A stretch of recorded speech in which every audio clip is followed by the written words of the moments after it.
Hey, I'm SongRider, and today I want to take a look at the Dune Awakening Beta. I played just under 20 hours, getting through most of the available tech tree, though I didn't go crazy with it like some of y'all and try to hunt down some of that steel. I wanted to go ahead and do a review as well. I thoroughly enjoyed the game, and personally, I can't wait for it to release.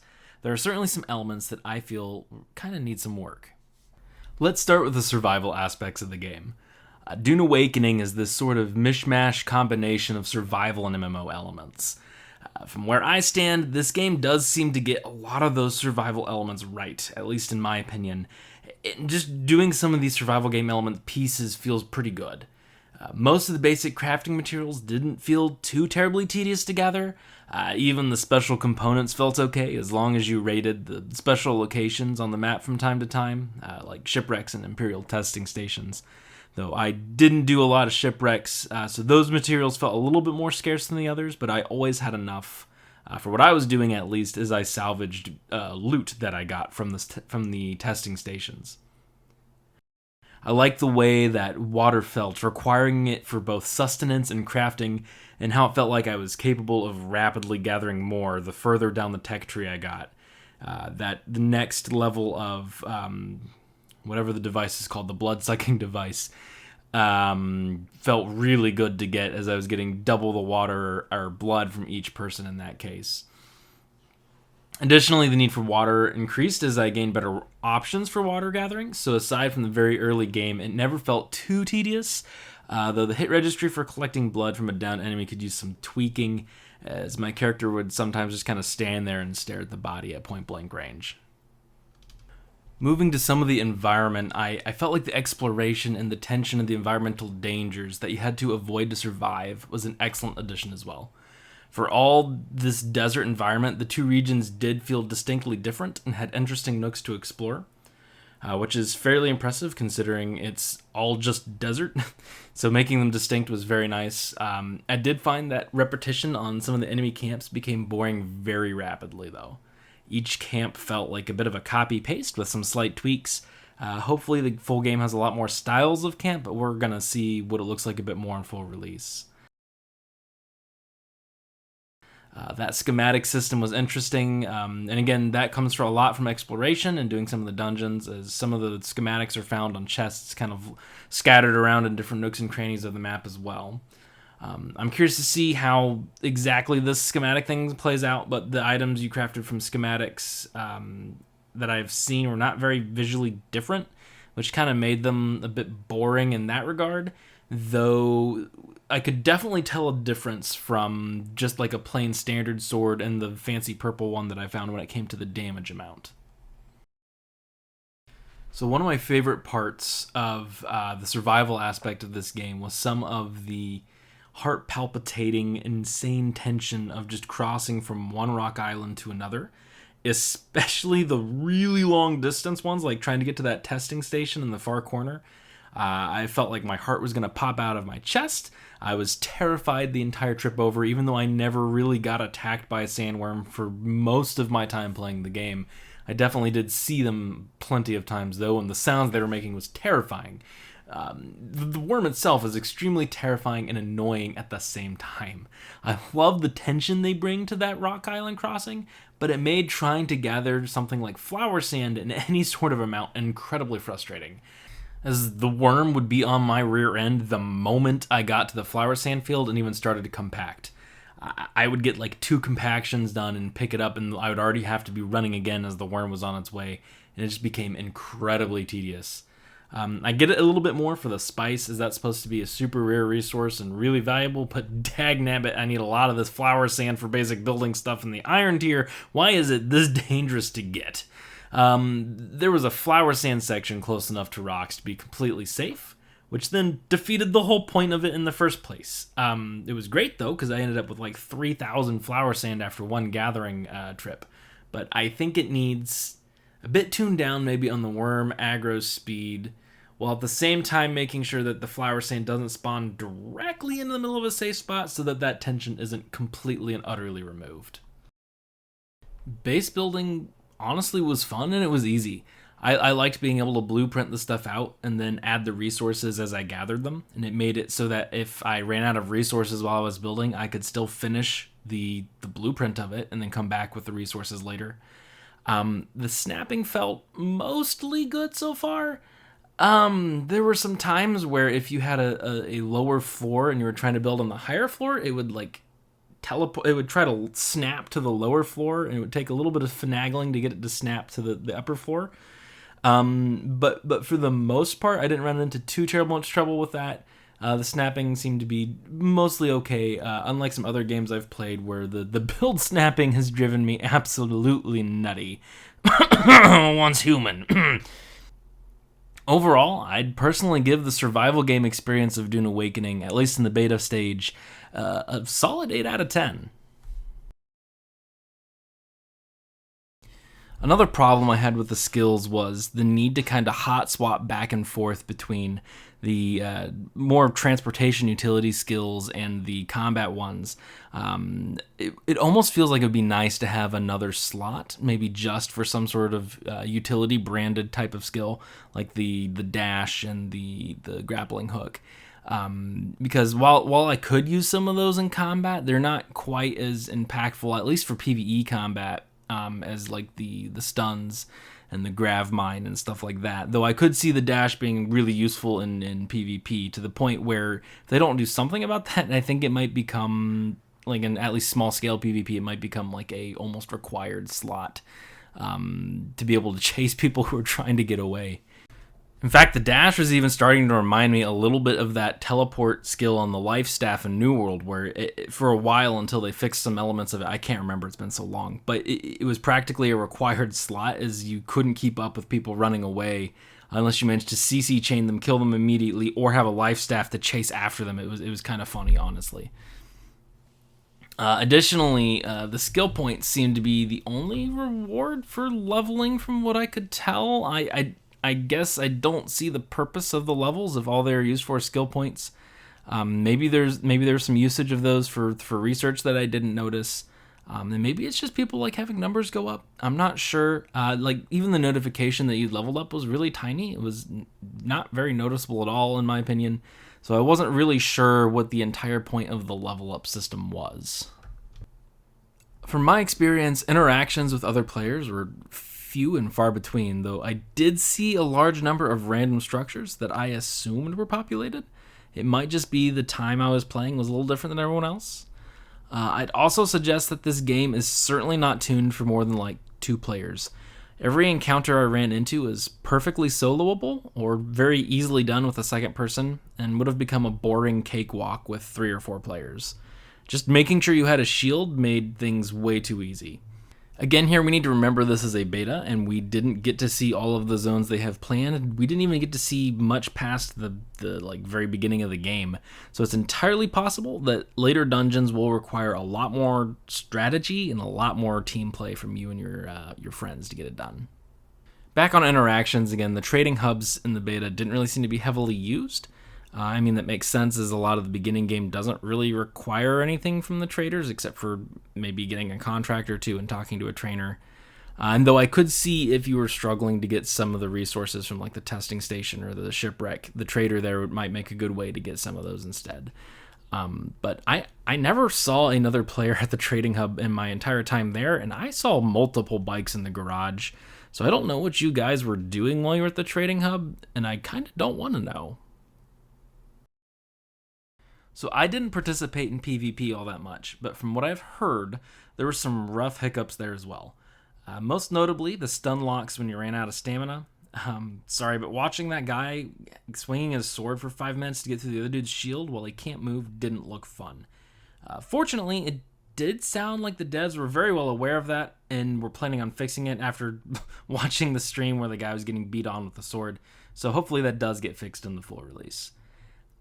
Additionally, with how fast that sandworm appears, I'm not sure how the open desert PvP is going to work, as I'm assuming that worm will show up pretty much the second you hit the sand, unless they have like different versions of the worm. Like there's a much larger one out in the open desert, the deep desert, and it takes a lot longer for it to show up or something. I'm not sure, but either way, it's probably going to be pretty expensive to PvP as well.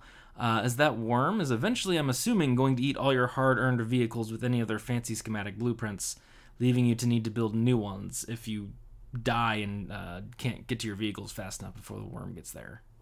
With PvP being a big part of the current endgame that we're aware of, this element needs to be super polished, or it could be pretty rough.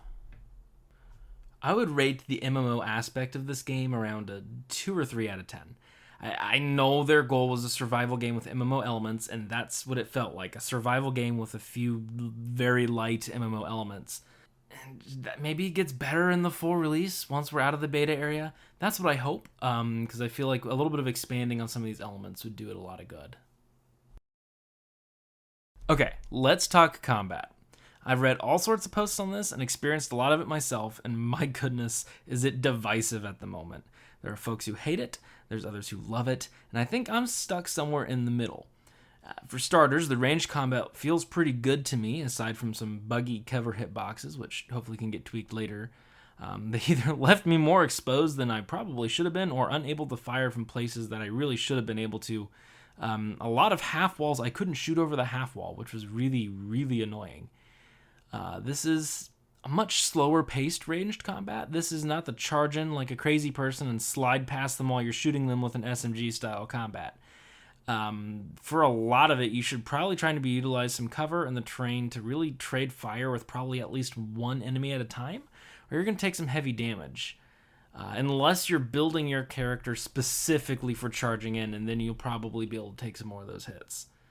I especially liked the equivalent to an assault rifle. It was like the Karpov or something like that.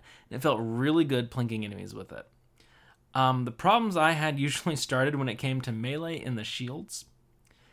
Facing one melee opponent wasn't all that bad. It was just really slow and boring slog. They come running at you like a bat out of hell, and then it feels intense, and then they just stand and stare at you for a moment. Until they swing and you parry, and then they die as you slow blade them. And it's not very engaging. One melee enemy is completely trivial. No shield doesn't matter. Unless my sword ended up getting bugged and it wouldn't let me parry even with full stamina. That bug was incredibly annoying. I heard other people saying that switching weapons and switching backs fixes it. But it would happen to me multiple times over in a row, and I would just end up using the compel Bene Gesserit skill to get them stuck for a second so that I could stab them. So touching on skills, the skills I did use felt really impactful. I especially liked Compel. I used it a lot. And I did keep experimenting with my other skills. I mostly tried the Fragmentation Grenade and the Anti-Gravity Grenade, which I found interesting, but didn't use them a ton, not near as much as Compel. I really liked the travel skills. The grappling hook and the dash were really nice. Like I said earlier, I really wish I didn't have to keep hot swapping them off, because that drove me insane, because the grappling hook feels so nice when you're using a suspensor belt with it.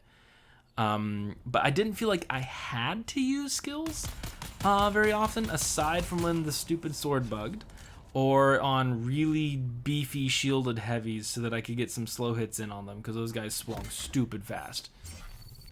I have a love-hate relationship with the shields in this game. I love that they keep me from taking intense amounts of chip damage so that I'm not bandaging 24/7, but I hate that it slows down some of the combat and makes some enemies into annoying slogfests.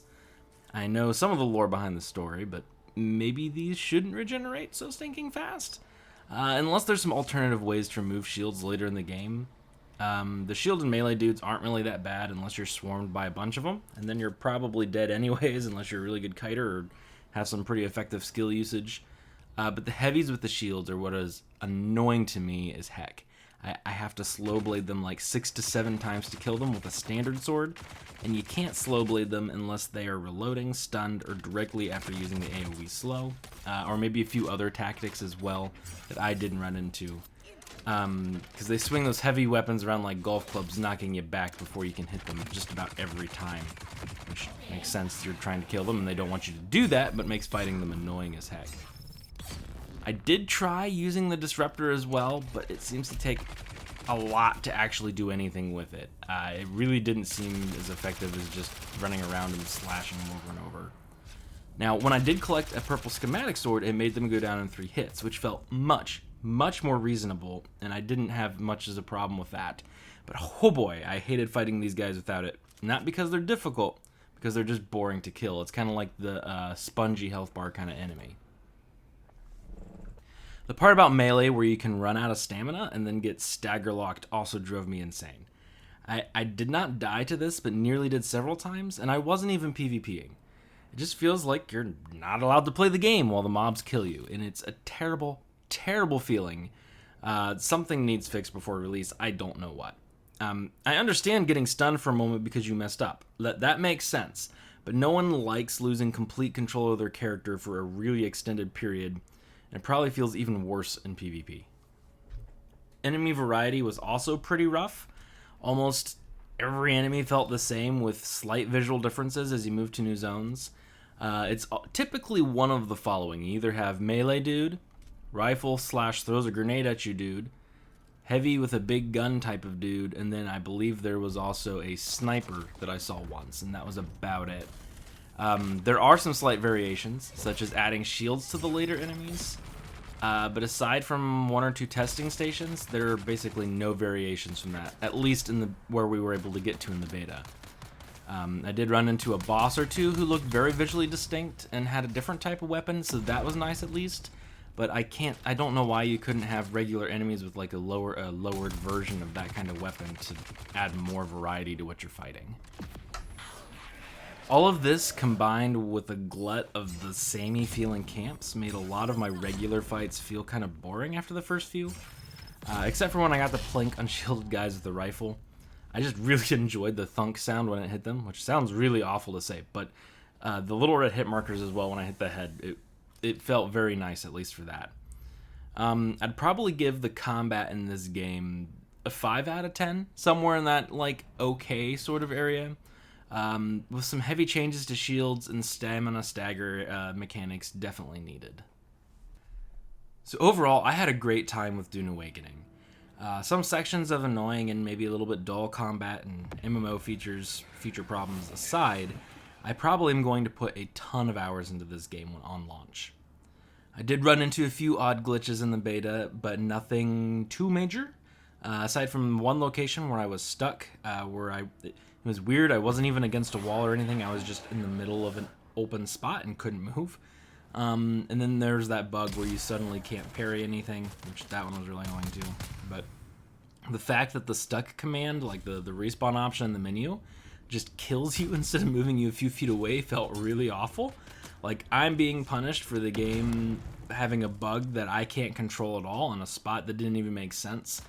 If there is a stuck command that doesn't kill you and I missed it, someone please tell me in the comments for full release, because that's going to be so frustrating in full release if that happens at all again. I do plan to play this on full release, like I've said, and I think I can get a lot of enjoyment out of it. But to be a lasting entry, I think this game is going to need some heavy adjustments. The MMO light side either needs to be fleshed out a bit more, or they need to backtrack and go more co-op survival style, one or the other. I do like the ability to easily play with my friends without a lot of finagling, though. The camps and enemy varieties need to be expanded upon. The combat needs updating, especially for the shields and melee combination, and there's some bugs that need ironed out. I'm not sure how much of that's going to be done by launch, but my hope is that at least if they launch, they can fix some of the problems this game has rather rapidly, while allowing us to enjoy the other aspects of the game that are working wonderfully until those are done. In total, I'd probably say this game, at its current form in the beta that I got to play, is a 6 out of 10. I'm probably going to enjoy it, but it's not going to last quite as long as it could.